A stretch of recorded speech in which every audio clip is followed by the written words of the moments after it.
What's going on, guys? This is Mr. Teach, 66's Movie Reviews. I am Mr. Teach. Today's movie review is War of the Planet of the Apes. Now, going into this movie, I had huge expectations because I am a major fan of Planet of the Apes since I was a little kid. I have almost all the original films, and plus the two recent reboot films, and, the reviews have been absolutely ecstatic, and so I was like, okay, is it really going to be that great? And for the most part, oh yeah. This movie is absolutely fantastic. One of the most thought-provoking summer blockbusters I've seen in such a long time. I mean, a couple days after I saw the movie on Sunday, and I'm doing this review on Wednesday, and I've been thinking about it for the past couple days. Thinking about all the themes that it brings up.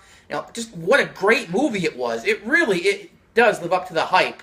So, what's the movie about? Well, it's a couple years after Dawn of the Planet of the Apes. The apes and the humans are, I wouldn't say at war, they're hostile toward one another, and the humans are led by the Colonel, played by Woody Harrelson, and they're sort of hunting the apes down, and I don't really want to say too much more, actually, because there's a lot of spoilers in this movie, because it's just such a well-written film. I mean, you don't see blockbusters with this level of storytelling. I mean, wow. But let's start with the acting. Andy Serkis, wow, he is a mocap god right now. Like, the level of sophistication he brings to this character is just mind-blowing. It's almost a Shakespearean character.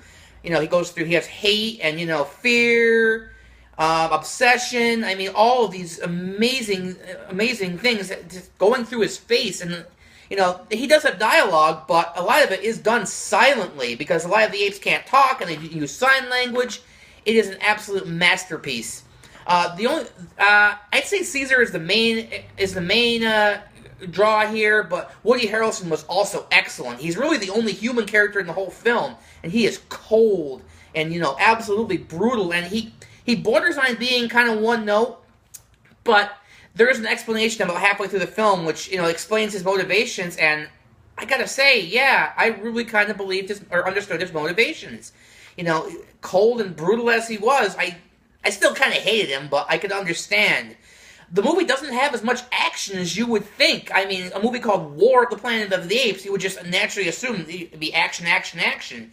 And you'd be wrong. While there is some action, it drives the story. It doesn't just feel like gratuitous, we have to have explosions, like a Transformers movie, because I haven't seen the latest Transformers movie, but I've heard that's pretty much what the movie is, and a big surprise there. But this is the polar opposite. It's an art film. It really is pretty much an independent art film done on a huge scale. It really gives you hope that, studios will take chances these days, instead of just, churning out the same product over and over and over again, because this movie, I may never forget certain parts of this movie. It is just fantastic. The visual effects are, of course, first rate. I mean, CGI is just getting to a point where you really can't tell the difference. I mean, a few years ago, it's hard to do CGI on things you actually know, like people, which they still can't quite do yet. But, everyone knows what an ape looks like and how they move, and it is becoming absolutely seamless. There's so much amazing imagery in the film. There's almost Holocaust-type imagery that, it could be over the top and, like, oh, brother, come on. But Matt Reeves does such a good job. The director, Matt Reeves, does such a fantastic job of not, beating you over the head with it, but making sure you do understand that, this is very reminiscent of things that have happened in human history. I mean, the only major criticism I have with the film is that the first half hour I thought felt a little sluggish. It kind of dragged. I wouldn't say it dragged, but it was a little slow to get going. It felt like it needed to build up a little momentum. But then there is something that happens about 30 minutes in that, like, I don't know how to say it. Like, it changes Caesar's character forever. I mean, man, that got heartbreaking, So that was, at that point, the movie really kicked into high gear. Like, it flowed from then on in until the very end. And the way the movie ends is just beautiful. I mean, it is. I couldn't think of a more perfect ending to it. I mean, I don't know how they're going to do another one, because when you see it, you'll be like, yeah. I mean, I'm not sure if this is supposed to.